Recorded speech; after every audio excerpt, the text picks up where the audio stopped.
Welcome back, everyone. I'm Sebastian MacLean, and this is the M2M Project, where we fight the darkness, put truth in story.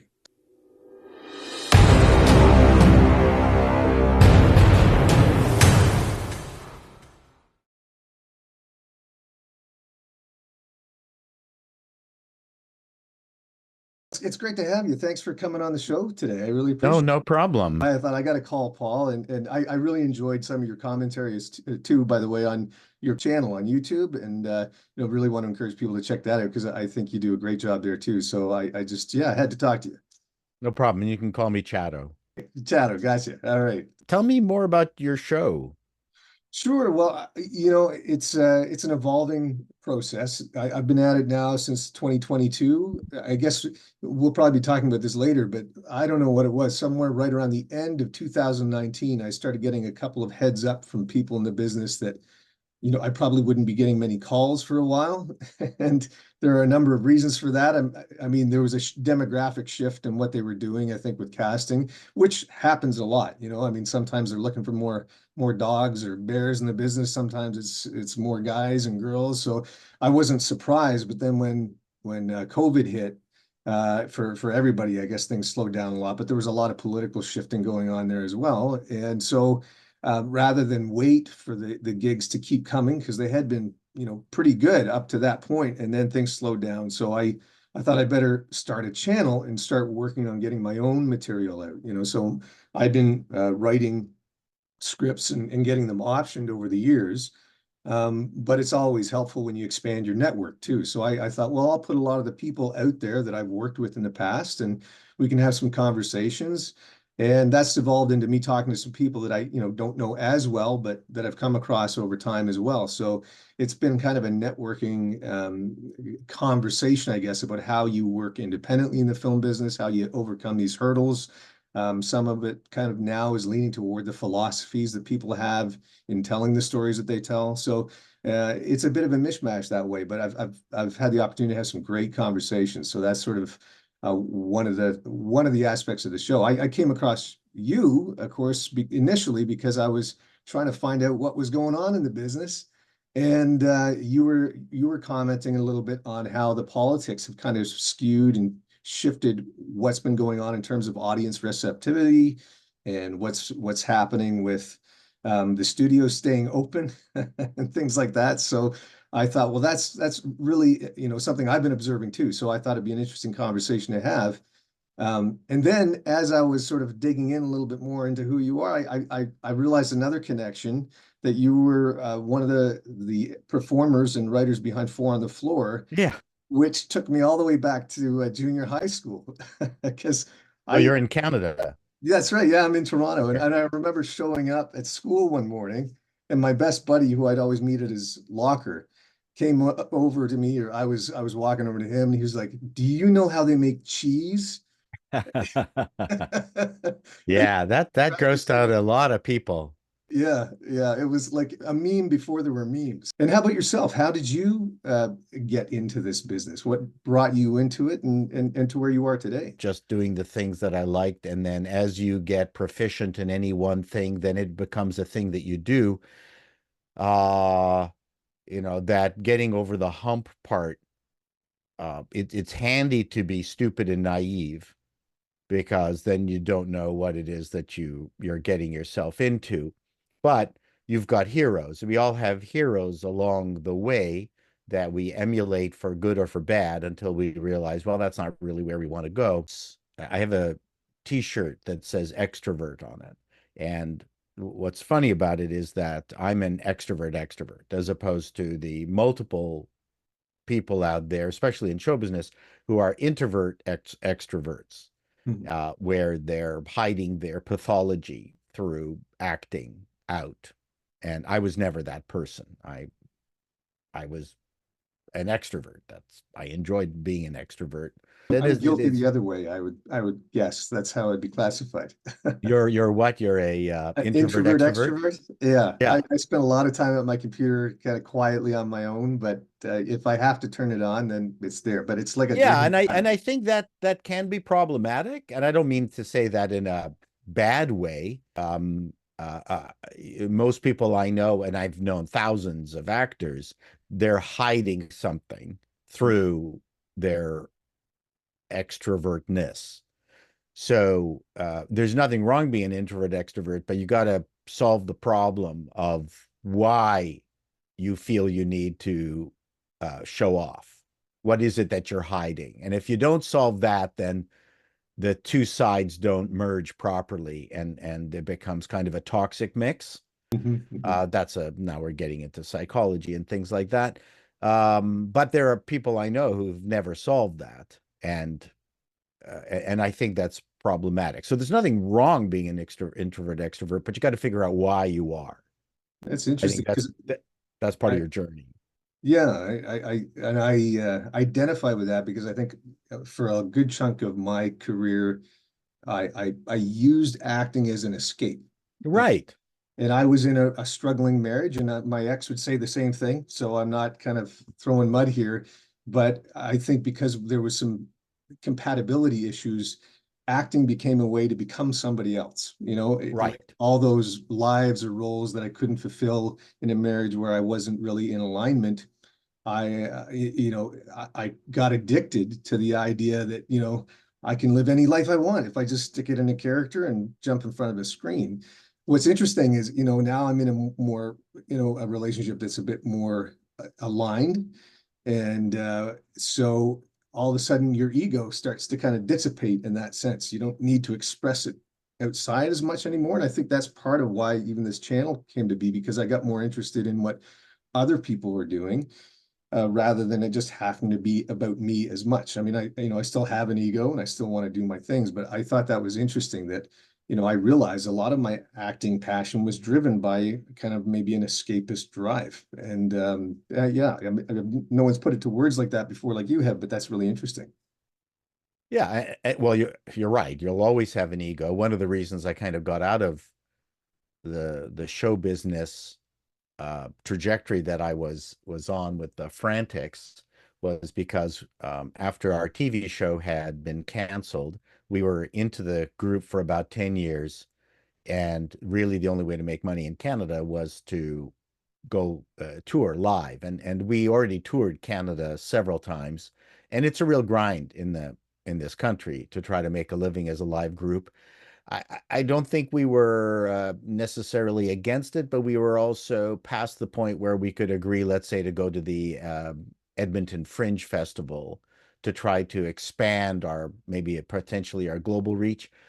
That's one thing that I wish we had done, was gone to the UK, because I thought our humor would have translated quite well to the UK.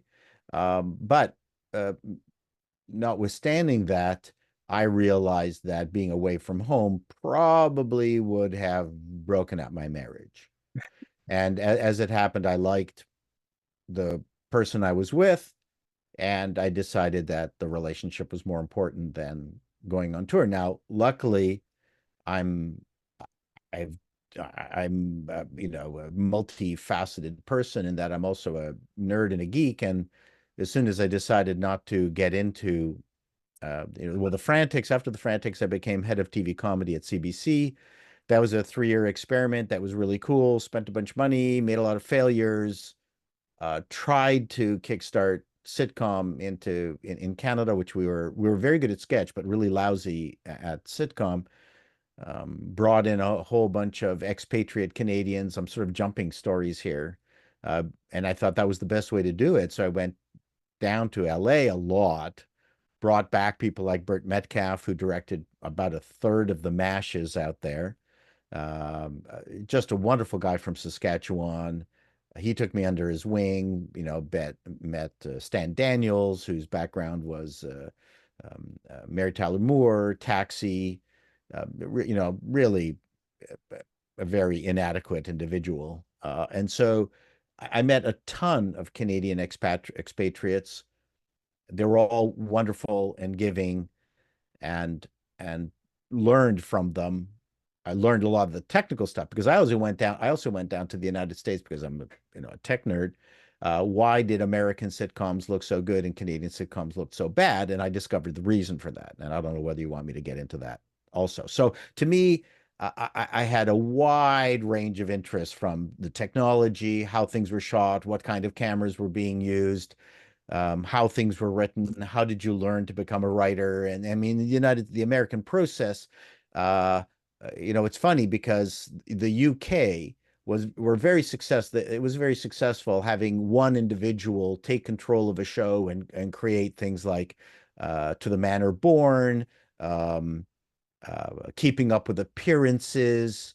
Why were they able to create these successful sitcoms? Why were the Americans able to create their own successful sitcoms? And why couldn't we in Canada, who exported a huge amount of comedy talent to the United States, why weren't we able to do that? So that was the nut that I was trying to crack in the 90s. And then once CBC had a massive expulsion, they fired about 1,200 people.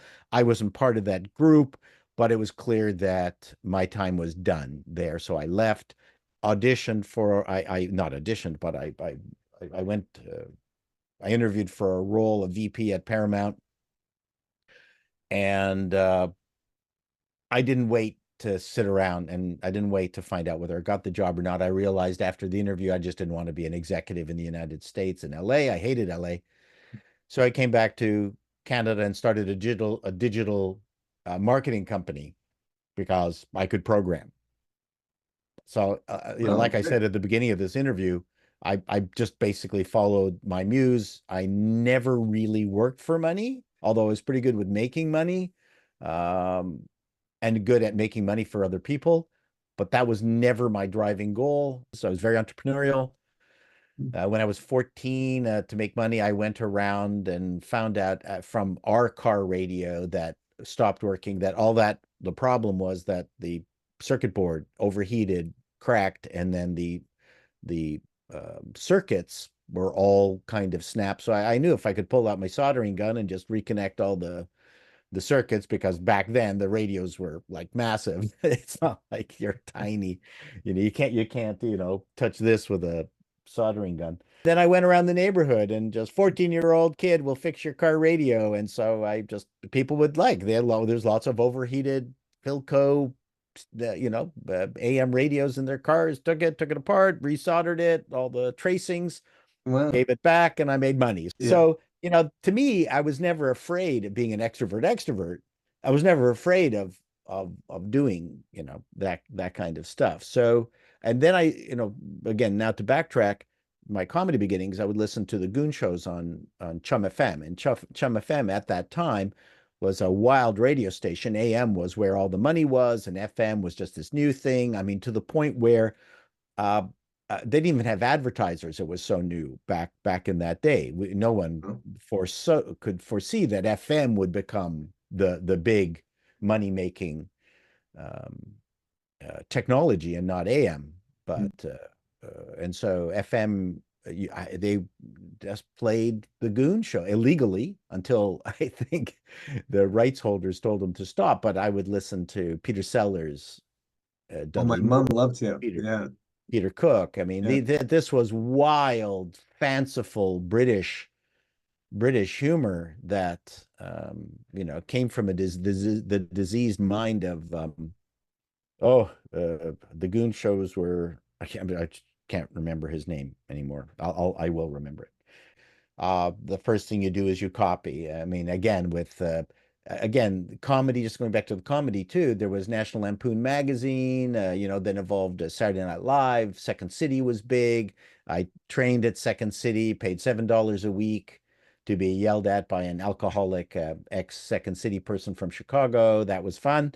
Um, you know, Started writing, um, joined up with my high school chum, Rick Green, created a two-man comedy troupe, quit my job, and then found Dan and Peter, and then did 10 years of the Frantics, which was like possibly the most joyous entertainment moment of time in my life. That was great. But So, then, like I said, I ended that entertainment side, started a new media company, and then this thing happened because I hated blogging, and I thought our clients, we got into the web business, Was that maybe what, and I'm curious because I'm dying to know what happened with Four on the Floor a little bit now that you've kind of brought that up.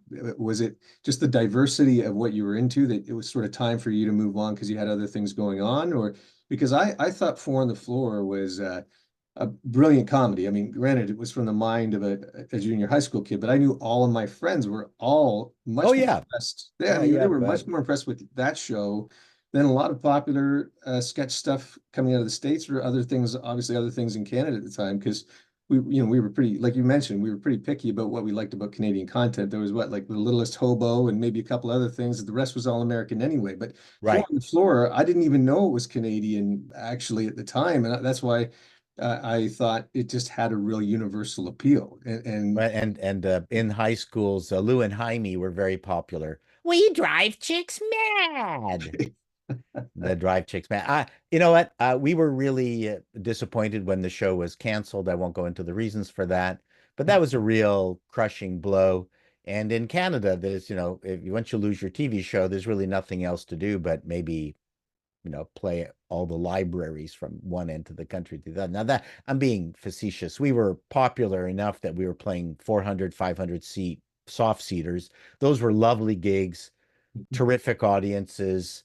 It's like, but the problem is you could go to Pennsylvania and just get in a car and perform at more venues just Mhm. in that one state than traveling the width and breadth of this lovely country of ours, Right. which is really super expensive, right? I mean, you're flying to Vancouver, flying to the East Coast. Yeah. It's a very difficult way to make money in Canada, and I didn't want any part of that. So that was kind of and once the television show was canceled, we did one live stage show, which happened to be our most successful stage show of all time, the Frantics Walk Upright: A Journey Through History. That got extended. We got put into a bigger theater, and we played that for months. And we kind of went, well, we're probably not going to duplicate this again, so let's just. And so without getting into the specifics of why it was canceled, but touching more on what you were doing when you were researching in LA, the things that make American television appeal that was sort of struggling, at least at that time in Canadian television. Um, had you hit on that note, or was it that you didn't hit that note and the closure of the show was part of the realization of that? Is there anything you can share about Well, that? I mean those are two different things. I mean, the Frantics had nothing to do with my stint at CBC. Right. Okay. That Yeah. they're not really connected. It's just part of a journey thing. You finished off that. I the an individual who was involved with the show, liked the show. They saw that I quit, liked the cut of my jib, and said, "Hey, do you want to work for me at CBC?" I said yes. So that was that. And that was an interesting 3 years, a very interesting, fantastic time. I learned a lot from my mentor. A brilliant, brilliant person. But I just didn't want to stay in it. I think he was kind of disappointed that I wasn't following in his footsteps. Mhm. But he was very entrepreneurial and went on to help huge organization make billions of dollars. That just wasn't my bag. Yeah, it pulls you a bit out of the creative bubble, I guess. You get tied to the Yeah, dollar too much. yeah, I get it's a different kind of creativity. I Mhm. mean, programming is to me the same as writing a sketch. You're solving problems, right? Right, right. But we got into CDs, got a game. It was a game that sold like just hundreds of thousands of copies. The problem was that the publisher did not pay us our royalties. Yeah, that is a problem. So then for a year and a half, we were chasing like $500,000 in 1994, and that was a drag. And finally, I said, "No, we're going to stop chasing that, and we're going to get into this new thing called the internet." I just didn't like working for large companies, and then now the business right now is we service small to large companies. We host websites. We have about 700 clients, all paying anywhere from 25 to $50 a month. I don't have to worry about my future or the company's future. You know, Great. recurring revenue is something that is always a good thing for you kids out there to aim for. Yes, yes. Because when I was back in the 90s or the aughts when my payroll was like $1.5 million just on its own. I'd have to go out, and I was the chief salesperson. I would have to go out and kill an elephant and drag it back to the office and have everyone feed off it. And you'd never know when these large companies would finally pull the trigger, sign the contract, and save your ass. So Right? then with what you're doing there, what you're doing on YouTube, that's kind of So what happened how that evolved was number one, the Frantics didn't want to get into YouTube because we were still friends with each other and meeting with each other. And I said, hey, you know what? This would be about 8 years ago. I said, you know what? We should rent a villa, do shit, record it, and I think we could make a real go of it on YouTube. And they went, nah, we don't see a future in it. hmm, So I thought, well, okay, I want to do something, but I also wanted to get my clients out of blogging. So let me see what vlogging would be like. So clients would just speak about their business, and let's see what the business case for that was. And I wanted to learn how YouTube worked on behalf of my business, which was called Your Web Department. And it still is. Uh, and while I was doing that, the my YouTube channel started becoming successful. But at the very beginning, I was doing tech because that's kind of, I thought, was more connected to what I was doing. And I started building Hackintoshes because that's something that interested me. That became fairly successful. And then about 3 years ago, tech stopped being interesting on YouTube. mhm. And then I went, you know what? My first passion has always been entertainment. Why did I get into this computer YouTube thing? Why don't I do this entertainment thing? And I refocused my channel, changed it to Call Me Chato, and put on this former network executive hat Right. and talked about things in the background that people who were complaining about entertainment on the internet, on YouTube, which is a famous thing to do, as you probably know. Yes. Complaining is a sport. I Yeah. thought, okay, well, let's tell these whippersnappers just what's happening in the background and why they were wrong. And the first video I did was, as a network executive, what my first and most important job is to keep my fucking job. Right. That's it. I don't care about the quality of the show. There's no quality button on TV. There's only a volume button. That's an old joke. And so I really don't care about your feelings. All I care about is keeping my job. And if the show is crappy, but lasts for 5 years, then I've done my job, which was in the antithesis of what all the emotional bleeding people were doing Mhm. on YouTube. But it doesn't follow this thing and it doesn't do that. I went, okay, well, I don't care. Yeah. So, Yeah. and that really caught on. That just took off, this whole notion that I don't care.